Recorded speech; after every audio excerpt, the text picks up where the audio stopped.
Welcome to Scotland Shop. Today I am here with Oskar, our wedding guru, and we're having a little catch up post pandemic on how things are going with weddings.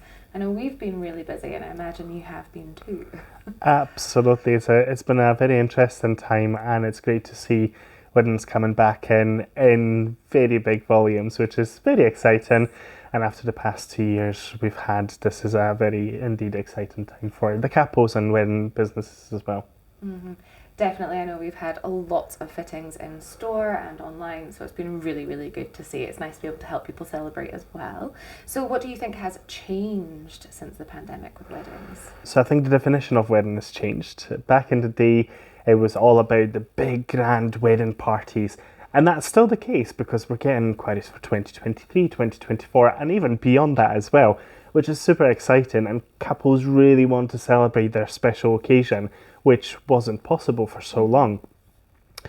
But, so many of us having attended weddings of 30, 50, depending on the restrictions, we've actually noticed the change in the dynamic of the celebration. And for so many couples now, it's about not the grand big event, but it's actually about the meaning of it as well. And actually lately, I'm dealing with a lot of what we would refer to as the micro weddings. Wedding parties, 10, 20, 30 guests. What's really important to them is actually getting together with those closest, dearest and nearest to them, and celebrating in a very non-traditional and a different format that is so personal and unique to them as well. So that's a massive change post-pandemic. But yes, volumes are huge. This year particularly, we're seeing 3 years worth of weddings in one. So 2022 will be the record year for weddings, obviously based on the effects of COVID. But as we're going into 2023 and 2024, things are starting to normalise a little bit more. But yeah, definitely big and medium-sized weddings are a thing of not the past, definitely are here to stay. That's really, really lovely to hear.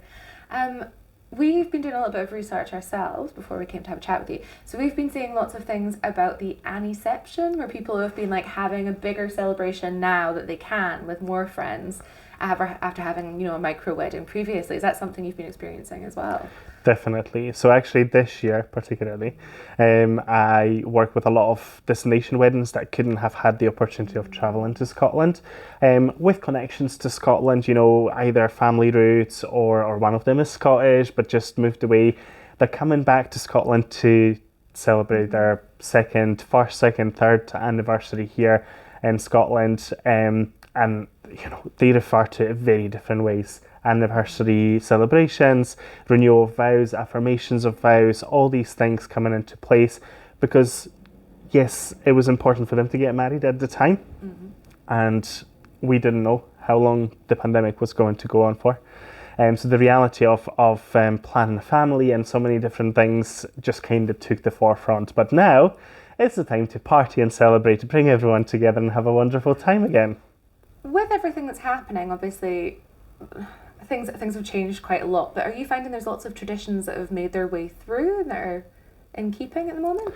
I think so. I think what's becoming so important to couples and the experience of their guests as well is the personalisation of weddings. We're looking at ways in which we can keep weddings non-traditional, unique in their ways, and personal to couples. So often, speaking to couples, I hear about embroidery on the wedding dress of their names, of their wedding date. We see a lot of personalisation at the tables in terms of stationery. The other thing that is becoming quite a trend coming out of the pandemic is the sustainability. Through pandemic, we've learned to bring things quite close to home and local. And that is definitely something that will carry forward. We're looking at locally sourced catering, we're looking at sustainable ways of using crockery, cutlery and glassware. I see a lot of couples now not only embroidering dresses but embroidering napkins that guests can keep as a keepsake from the wedding as well. So that's become a big thing. Couples, again, coming back to the subject of personalisation, they design their logos that are then used as the seals on their invitations.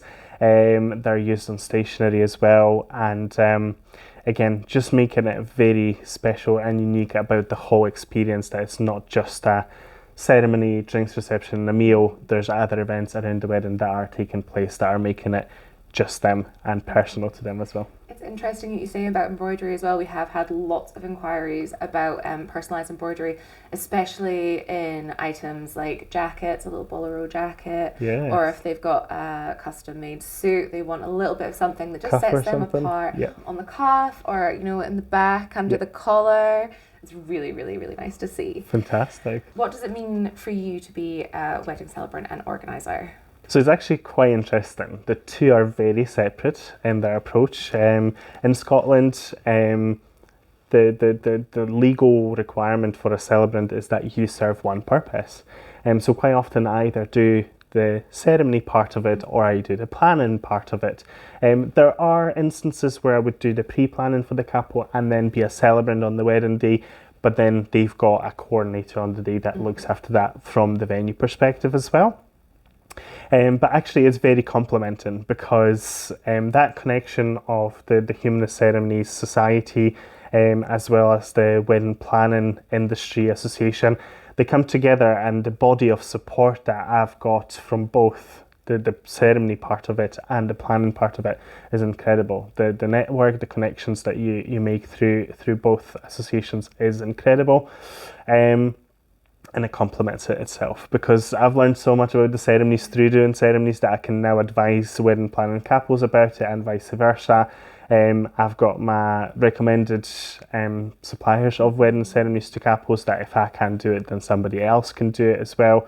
And quite often, vice versa, I work with other wedding planners that would refer me for wedding ceremonies as well.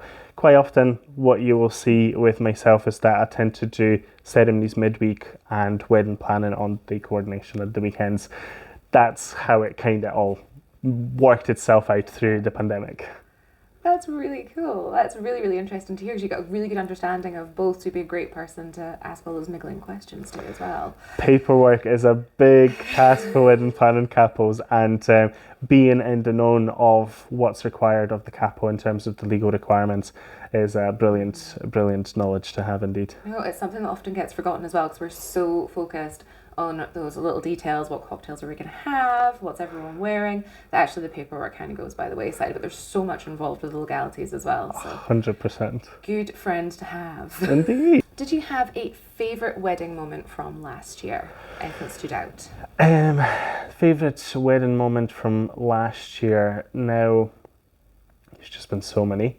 But to recall a few, I did a wedding actually not that long ago, wedding that was affected unfortunately by COVID. They were booked at a venue that unfortunately has been affected, and therefore the reception couldn't take place anymore. Small gathering, it was great. It was meant to be only about 30 guests, ended up being 16 in the end because of the restrictions. So Donna and Mark reached out to me and asked me for the support they needed to literally start from scratch. The plan was really associated around the Hogmanay celebration. Donna is originally from the United States of America, so the family was travelling here to do the torch procession on the 30th of December, and then doing the Hogmanay party, and the wedding was supposed to be later in the day on the 1st of January. That was the plan, and we were really full steam ahead planning for that. And we found a new venue, we found all the suppliers, everything was organised. 19th of December, we were announced that we were going into lockdown as of Boxing Day, and weddings would be reduced to maximum 5 people, and leisure facilities would be closed. So, snap decision, I said to the couple, her family travelled here, 4 flight cancellations, going through the hurdles of getting here, quarantining and stuff like that. They were here already, and I just suggested, why don't we do it around Christmas time? So we moved the wedding more than a week forward, and they had the most wonderful time. It was obviously a little bit stressful at the time to, bring things forward a little. But what a wonderful time. 16 guests attended. Very important. The daughters of Donna and Mark were there. Donna actually made the dresses for the girls and for herself. Wow. She's got experience in that, and her mum and dad were there, most important to me.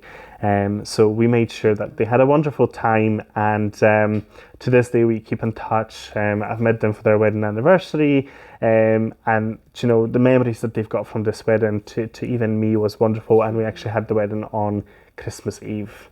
So it made it even more special. We stayed at the hotel that night and had Christmas Day breakfast at the hotel as well. So yeah, wonderful memory that I'll never forget for the rest of my life. That sounds so special, and even more poignant with the way that it had to happen. The fact that you managed to create that joy out of that adversity and that struggle, trying to work within the guidelines, that's really, really impressive. Well done. 100%. Make sure you have a little look. We're going to link Oscar's details in bio, so if you would like his lovely self to help you with all of the ins and outs of your planning, or as a celebrant, you need to go and find him. They will be in the bio and you can have a look there. If you would like to check in with myself, you can head over to my website, which is theweddingguruoskar.co.uk, Oscar with a K instead of a C, and you'll be able to check out my social media content, a lot of the wedding planning tools and elements, and you can also book in for a call with me as well. Thank you so much for joining us today, Oscar. Thank you for watching, and please do remember to subscribe. There's a lot more content and information coming your way.